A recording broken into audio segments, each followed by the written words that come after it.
Respected viewers, अस्सलाम वालेकुम। अभी मैंने कुछ दिनों पहले एक अपनी वीडियो अपलोड की जिसमें जो कि इफेक्टिव सेल्स मैनेजमेंट टेक्निक्स पर थी। तो लोगों ने पसंद भी किया और मुझे सजेशन दी कि इसे उर्दू में होना चाहिए। तो मैं आज वही एफर्ट करने जा रहा हूँ कि ताकि ज़्यादा से ज़्यादा लोग इससे फ़ायदा उठा सकें। तो लैंग्वेज का एक बैरियर नहीं होना चाहिए। तो हमारी अपनी लैंग्वेज है, इसमें हम आसानी से कॉन्सेप्ट्स को समझ भी सकते हैं और मैं समझा भी सकता हूँ। यकीनन आप लोग समझते हैं कि हर कोई चाहता है कि अच्छा सेल्स मैनेजर बने। तो एक अच्छा सेल्स मैनेजर बनने के लिए डेफिनेटली कुछ करना पड़ता है। तो मैं ये समझता हूँ कि ये कोई मुश्किल काम नहीं है।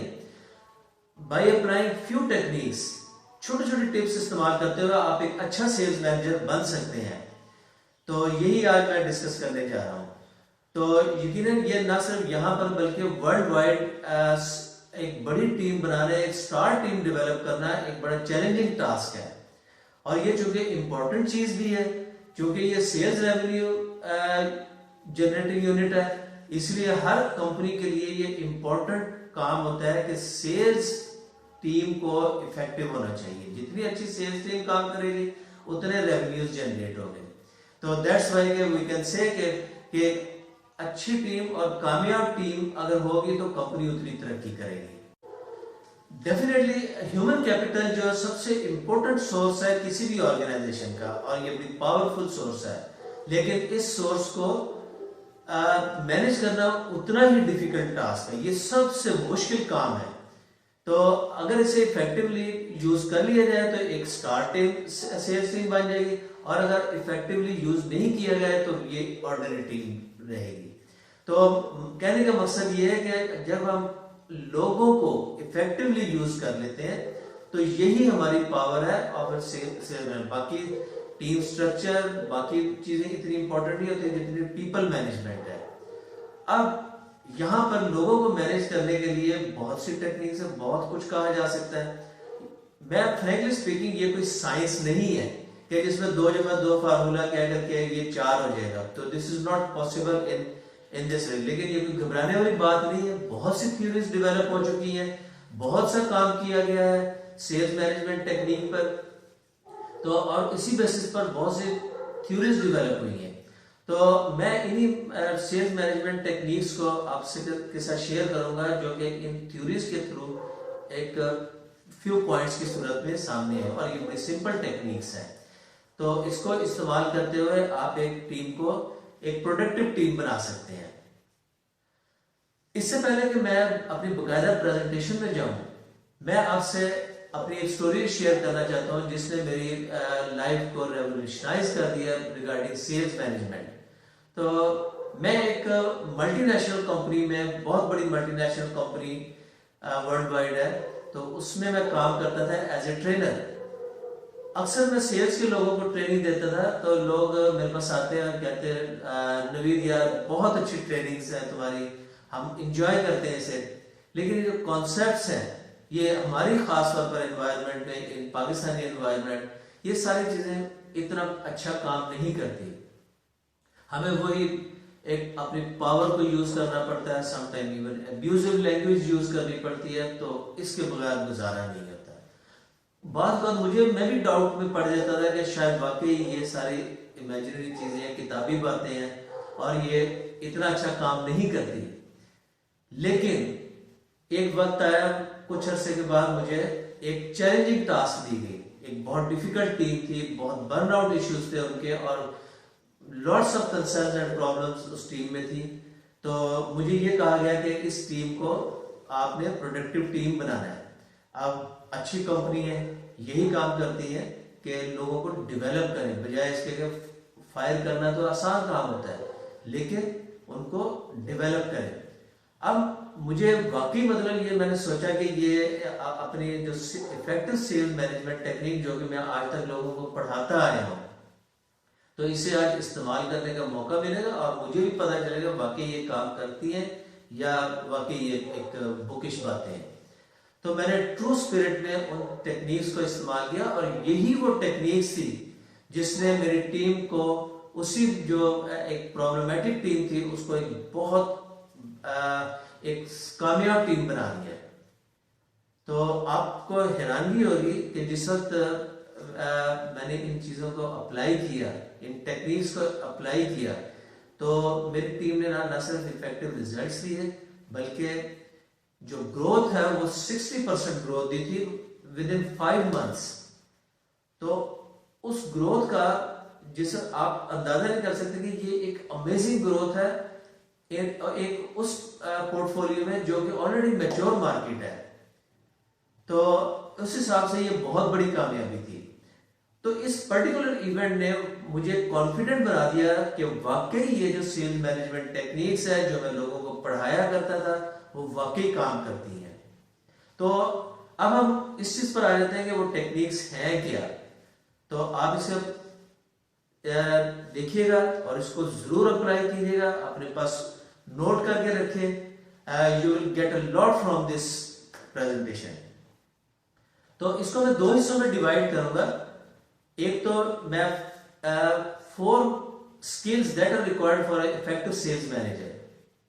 तो 4 वो स्किल्स क्या है जो कि अच्छे सेल्स मैनेजर को चाहिए ये, और दूसरा पार्ट होगा कि उन्हीं स्किल्स की बेसिस पर उनको किस तरह यूज करें, और वो 7 रोल्स हैं सेल्स मैनेजर के जिस जो कि जब इस्तेमाल करेगा तो इफेक्टिव सेल्स टीम डेवलप होगी और वो प्रूव होगी।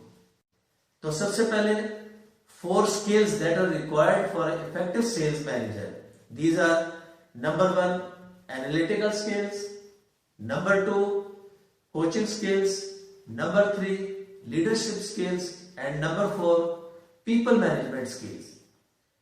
अगर इनको बारी बारी हम देखें तो सबसे पहले आता है analytical skills. Analytical skills sales में ज्यादातर ये कहा जाता है कि सेल्स एनालिसिस सबसे इंपॉर्टेंट है जो कि हर सेल्स मैनेजर को करनी पड़ती है और करनी चाहिए। लेकिन जितनी अच्छी सेल्स एनालिसिस होगी उतना ही अच्छा आगे अकॉर्डिंगली रीप्लान आप डेवलप कर सकते हैं। तो एक सेल्स मैनेजर को डेली बेसिस पर, वीकली बेसिस पर, मंथली बेसिस पर, क्वार्टरली बेसिस पर और इवन एनुअल बेसिस पर एनालिसिस करनी चाहिए। सेल्स को मॉनिटर करना चाहिए और उसकी proper thorough in depth analysis करनी। और ये भी मुश्किल काम नहीं है। अगर आप इसको एक्सेल शीट पर ले लें तो वो इजीली आप एनालाइज कर सकते हैं। Depends upon what type of organisation you are dealing और किस तरह की एनवायरनमेंट है, कितना डाटा है, किन चीजों को आप हैंडल कर रहे हैं, उस हिसाब से आप इसको एडजस्ट कर सकते हैं। तो ये चूंकि किसी एक पर्टिकुलर फील्ड के लिए नहीं है इसलिए मैं इसे एक जनरलाइज बता रहा हूं। तो इसमें जिस वक्त आप एनालिसिस कर लेते हैं तो उससे आगे फिर आप plan of action develop effectively कर सकते हैं। तो sales analysis one of the part of analytical skills. ना सिर्फ सेल्स की एनालिसिस होनी चाहिए, उसके साथ साथ product analysis, competition analysis, market analysis, your customer analysis और सबसे बढ़कर योर पीपल एनालिसिस। ये एक स्किल है जो कि आपके पास होनी चाहिए। If you effectively analyse this things you can plan effectively for your productive team. तो फर्स्ट थिंग क्या थी इससे? Analytical skills. Number 2 coaching skills. Coaching एक प्रोसेस है जो कि फीडबैक प्रोसेस हम कह सकते हैं। Feedback process to improve the performance of your colleagues. आपके टीम मेंबर्स हैं, उनके डिफरेंट टास्क वो उन्होंने करने होते हैं। तो उसमें आप देखिए कि जहां पर गैप एनालिसिस करने के बाद उनकी डेवलपमेंट करें, उनको फीडबैक दें, how to improve these things. और जहां अच्छा कर रहे हैं उनको अप्रिशिएट करें और मोटिवेट करें to do and continue it.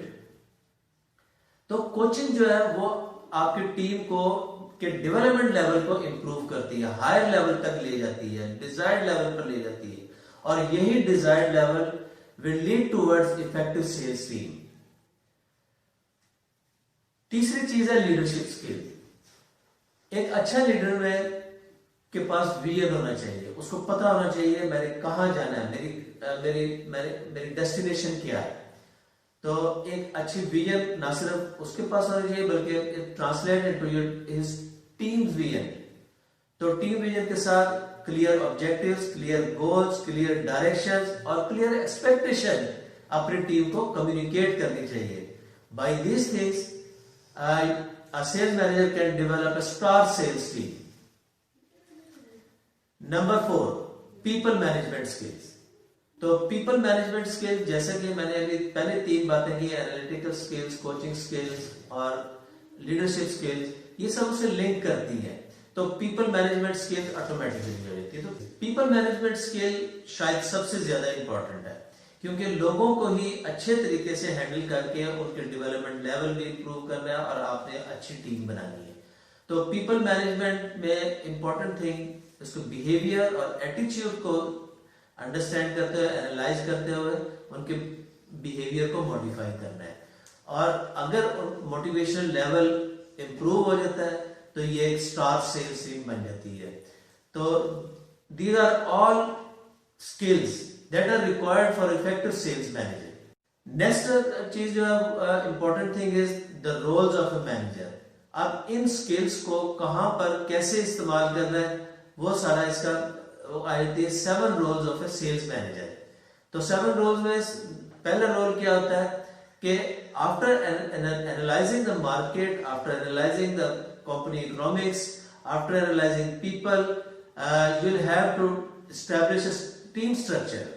तो अच्छे टीम स्ट्रक्चर पहले बनाना है, डेवलप करना है।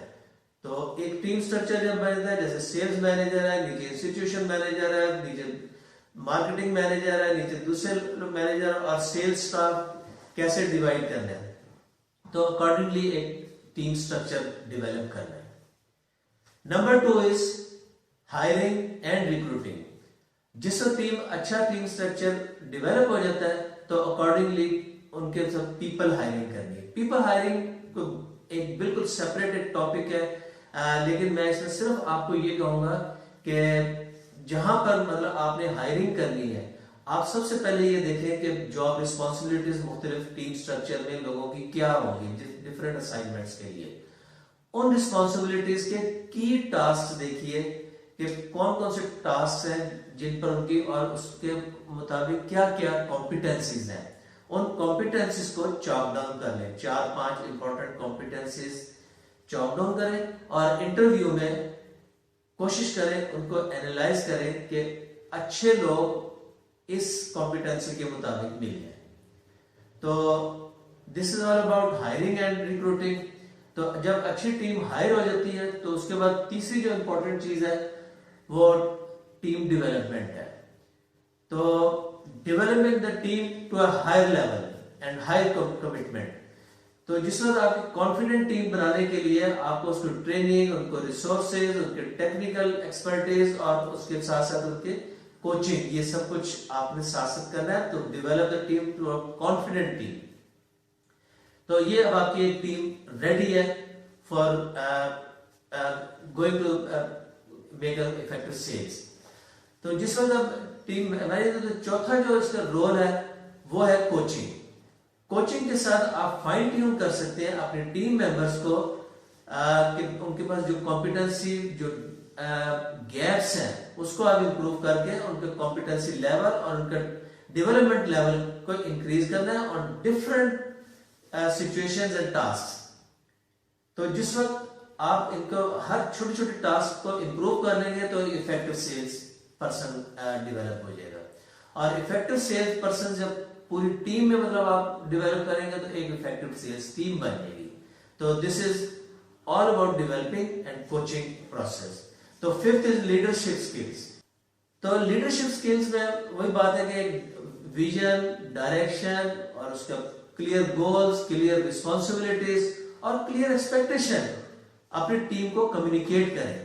जिस वक्त आप ये सब कुछ एक इन राइटिंग ये बना लेंगे, स्ट्रक्चर पूरा बना लेंगे, तो आपको आसान हो जाएगा, टीम एक ऑटो पर चलेगी और वो मोटिवेशनल लेवल भी उनका ज्यादा होगा। दे विल अंडरस्टैंड कि हमें क्या करना है और किस तरीके से करना है, सब कुछ क्लियर होगा। तो जितनी ज्यादा एक आसानी से टीम को चलाया जाए उतना बेहतर होता है। Number 6 is managing the team. अब डिफरेंट टीम की नीड्स होती हैं as per need of the organisation. जहाँ पर जो प्रोसेसिंग में कुछ डिसीजन लेने हैं तो वहां पर अप्रोप्रिएट डिसीजन, इसी को हम मैनेजिंग कहते हैं। तो whatever is required you will have to do it appropriately. और last which is number 7, rewarding. जब लोग अच्छा काम करते हैं, आपने डेवलप कर लिया लोगों को, उनको मोटिवेशनल टूल्स दे दिए, और फिर जब ये परफॉर्म करते हैं तो most motivational tool is rewarding. अब रिवार्डिंग मॉनिटरी बेनिफिट्स भी हो सकते हैं, और ये जरूर होने चाहिए सेल्स टीम के लिए, तो मस्ट होते हैं। तो जितना ज्यादा वो अच्छा परफॉर्म करेंगे उतने ज्यादा उनको रिवार्ड उस हिसाब से अप्रोप्रिएटली दें। और इसका एक स्ट्रक्चर पूरा बनाना चाहिए जिसमें कोई बायसनेस ना नजर आए। तो जो लोग परफॉर्म करेंगे उनको रिवॉर्ड मिले। तो ये परफॉर्मेंस बेस्ड कल्चर क्रिएट करने के लिए सबसे इंपॉर्टेंट चीज है। इसके साथ साथ कुछ नॉन फाइनेंशियल बेनिफिट्स भी होते हैं। सिर्फ छोटी सी एक थपकी भी बड़ा काम देती है। अप्रिशिएट करें, सेलिब्रेट करें छोटी छोटी सक्सेसेस को, इससे टीम को मोटिवेशन मिलती है। With this these are all about sales management techniques. तो इसको जब आप अच्छे तरीके से यूज करेंगे तो I am confident and I assure you कि you will make your team a star sales team. With this, thank you very much for watching my video. Allah Hafiz.